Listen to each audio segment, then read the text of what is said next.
Hi, everyone. This is Mary Ellen Barkley from K-State's Career Center, and we are going to talk today about how to prepare for an interview. The slide you're looking at is if you are here on the K-State campus, this is the Bernie Family Welcome Center. The Career Center is located on the north end of that building. So just wanted to let you know a little bit about where we are. That's where my office is located. Here are some of the services and things that we do at the Career Center. We're going to focus today primarily on the interview portion, but if you need assistance with any of the other areas from resume reviews to reviewing personal statements, maybe you get a job offer you'd like to evaluate, you can schedule an appointment with me through the Handshake account. And so please feel free to reach out and do that. We can either do that in person or we can do that virtually through a Zoom appointment if you're not located on our campus, and we're happy to do that. So let's think a little bit about interviewing. There's some things that you want to be able to make sure that you are doing to make sure that you have a successful interview experience. I think sometimes what happens is resumes are that tangible piece of paper that we have in front of us, and it's easy to focus on that, but the actual interview takes a lot of advanced planning as well if you want to be as successful as possible. So one of the things to think about is to be sure that you are really learning about the organization and the position that you're going to be interviewing. So really look through that job description really carefully. Think about that. Also the organization, go on their website, read about their mission statement, find out about what some of their products are and their locations. If you can search in some of the business news, learn about some of the things that they've been actively involved with as an organization. And then, of course, it's good to also, in addition to learning about the company, being sure that you are prepared. And we're going to talk about how you can do that, how you can think about preparing for specific questions, and then as well as making sure that when you have an actual interview that you are dressed appropriately for that. So the Career Center does have a career closet if you are here on the Manhattan campus, or if you're able to come. That is open actually every day, Monday through Friday, and you can come to the Career Center. There are these are items of clothing that have been donated by companies, they've been donated by alumni, they've been donated by faculty and staff, and they are all free for students. So just need to come by our offices and you can make a selection of some of those items. You're welcome to keep them. If you prefer to donate them back when you're done, that's great because then another student could use them. So in addition to that, thinking about your wardrobe, depending upon where you're going to be interviewing. And that's a question that you can always ask if you have an on-site interview. For some of you, maybe you might be going out into a feedlot or you are going into a plant environment. You're probably going to be dressing somewhat differently than if you were coming into maybe a more corporate or company office interview. So there's usually the range between business casual and business professional, but it certainly does not hurt to ask that person who is scheduling your interview, if you're uncertain about that, what attire would be most appropriate for that, and that way you can be sure to clarify. All right, now let's go to actually thinking about interviews themselves. So probably most of you have had an interview in the past, and so thinking about how to begin is usually most people will begin with some version of this question. Tell me about yourself, tell me a little bit about yourself. Maybe they throw in, tell me about yourself and why are you interested in this particular position? So you want to be able to be prepared for that. You don't want to sound like a recorded message, but I think one of the best ways to prepare is probably make an outline for yourself of just several bullet points of some of these key elements so that you can talk in a natural way, but still make sure that you're covering your bases and answering the question fully. So they don't really need to know your whole life history since birth, but what they're really looking for is a bit of a summary of what you're majoring in, what year you are. And if you want to tell them where you're from, you certainly can go ahead and do that, but you don't feel like you have to.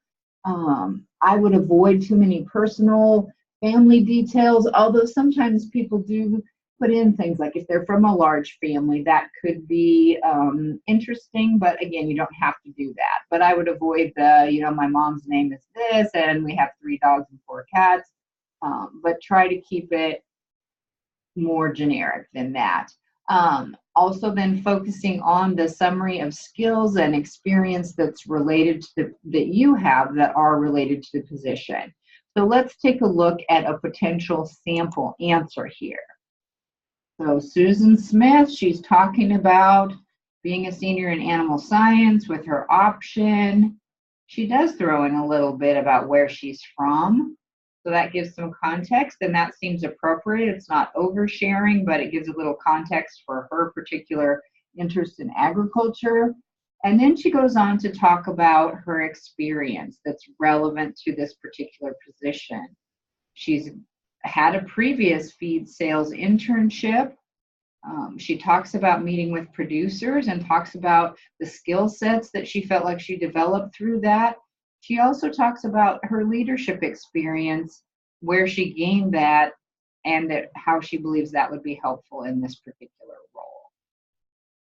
So let's see if we can take a minute and think about several different candidates who are answering this "tell me about yourself" question. We've got 3 different versions here of this. So take a minute to read those, and then we can talk a little bit about why one might be a better selection than the other.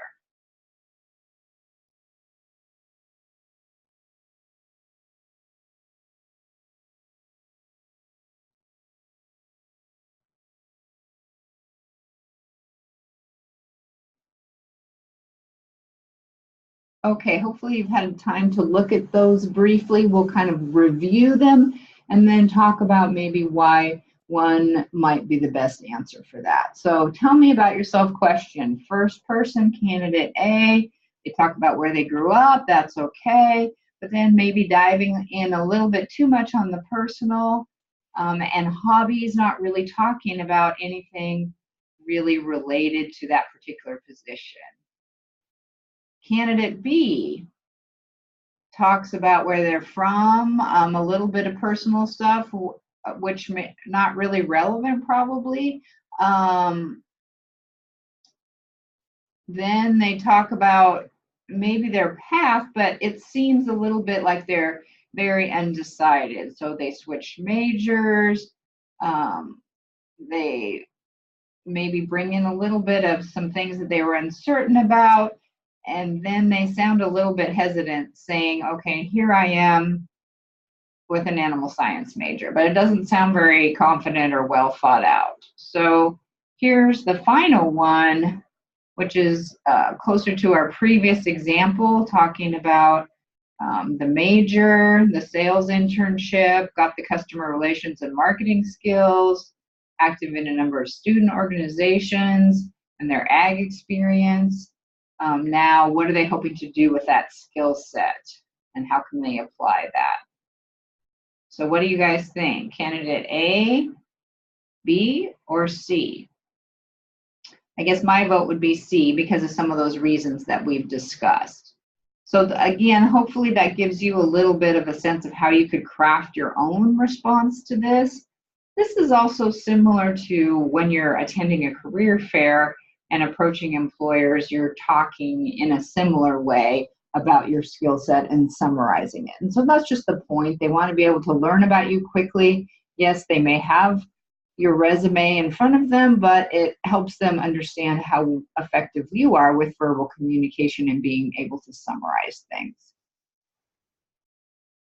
Okay, so Some of you may have heard of behavioral interview questions. We focus on this quite a bit because sometimes these are some of the most challenging questions for students. The idea is that employers, they want to be able to predict how you're going to perform, what skills you have that are related to the job that they have with their organization. And the best way to do that is they've found is to look back at previous examples of what you've done in the past to see how you might perform in a similar situation in the future.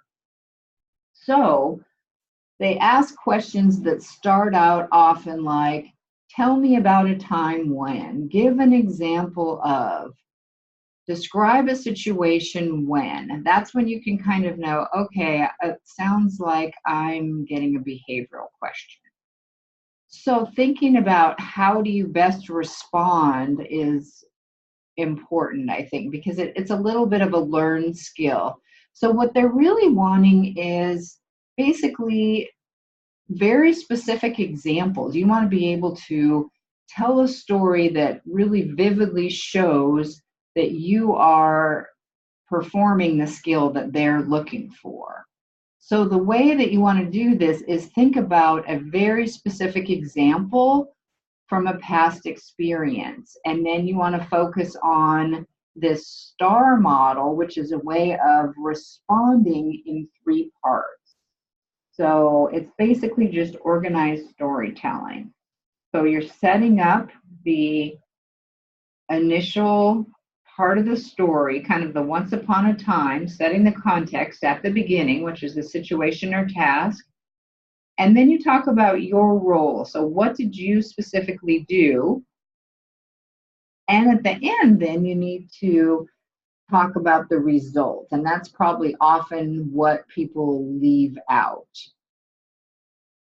So this can just probably take some time to develop and practice. And so what we're going to do now is we're going to look at 3 possible answers to a behavioral question that hopefully will cement with you maybe some of the differences about what would make a better answer. So we're going to look over here and then tell me about a time you had to deal with a challenging person. So I'll go through and read each of these. And then you can decide. So if I'm candidate A and I'm answering this question, I'll say, I deal with challenging people all the time in my job, at school, at home. They seem to be everywhere I go. Whenever that happens, I just listen to them and try to help figure out what their problem is. Then I usually help them to come up with a solution so we can try to figure out something together to rectify the situation. Now, if I'm candidate B, I'm going to answer this question this way. At my last job, I worked as a customer service representative. I had a customer call in regarding the charges on her cell phone bill. She had been charged $1,400 instead of $140. Even though I wasn't the original person she dealt with, by the time she got to me, she was upset because she felt as if she was getting the runaround and still being transferred to other people who couldn't help. Even though this wasn't my department, I didn't want to transfer her again, so I told her I would help the best I could. I apologized to her, then listened to her issue and offered to remedy the situation. I looked into her account and found the inaccurate charge and then contacted my supervisor to approve the credit to her account. I then apologized again and asked if there was anything else I could do. She thanked me for listening and getting the problem taken care of. Now, as candidate C, this is going to be my response. My boss is the most challenging person I've ever worked with. She says one thing and means another, so now I've just learned to do what I think she wants. Sometimes I'm right and sometimes I'm wrong, but when I'm right about it, I feel good that I was able to figure it out. So thinking through these various responses, which one do you think might be the best answer? I'm going with candidate B, and we'll talk about why. Candidate A is really vague. If what you're trying to do in these behavioral responses is to really set the picture so that the person can really visualize you working with a challenging person. And this person is really kind of talking around the response, but they're not really giving a very detailed or clear response at all. Candidate B, I think, did a very good job of using that STAR method. They set the context, so telling where they were, what their role was, what actions they took, and then at the end, bringing up the results. Candidate C was unfortunately negative, and that's something sometimes that these questions can make you sometimes be a little bit from a negative, they are from a negative perspective in a sense, where they might ask about a challenge or a difficult situation. And so you have to be careful not to throw anyone under the bus when you are in an interview situation. So you need to talk about what your role was and how you resolved it, but not really revealing anything about the other person and their feelings in the situation.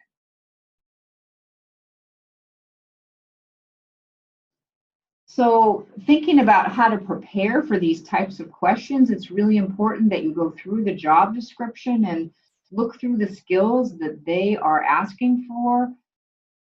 If it's not a very detailed job description, then you want to think about, okay, what do you think is necessary for this type of role? Then really think about your own experience and think about the very specific stories that you're going to be able to tell that demonstrate that skill.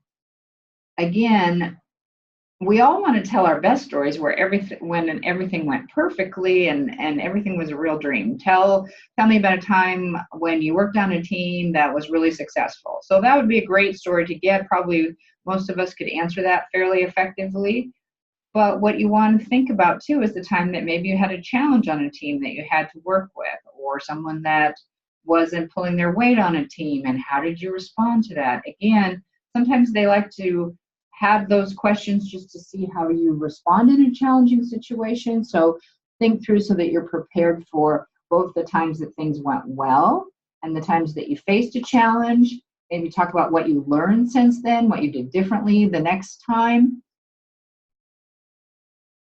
In addition to behavioral questions, there are other questions that can be challenging to answer. What's your greatest weakness?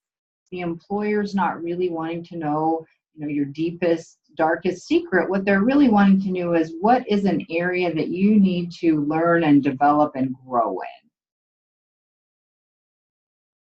What do you want to be doing in 5 years? I think it's good to think through this answer. It can be challenging to respond. Sometimes you might feel like, well, I don't even know if I'm going to be with this particular organization in 5 years. But I think, what do you see yourself doing in the near future with this organization is probably what you should be thinking along those lines. Why should we hire you? What that question really means is, what are your strengths? And this is probably an area that students struggle the most at, because most of you are all very modest people and maybe don't feel that comfortable bragging about yourself. And I wouldn't say it's bragging in this case. It's just an opportunity to share with the employer if there's particular skills or traits about you. Maybe you have a really strong work ethic.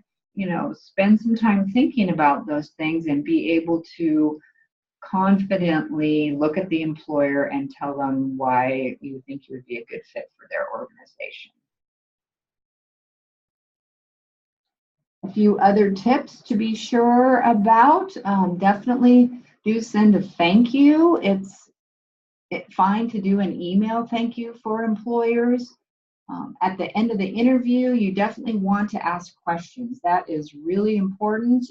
If they ask, do you have any questions, and you say, no, I really don't, that makes it seem as though you're not interested in the position. So when you're coming into an interview, you want to have written down some questions that you can ask.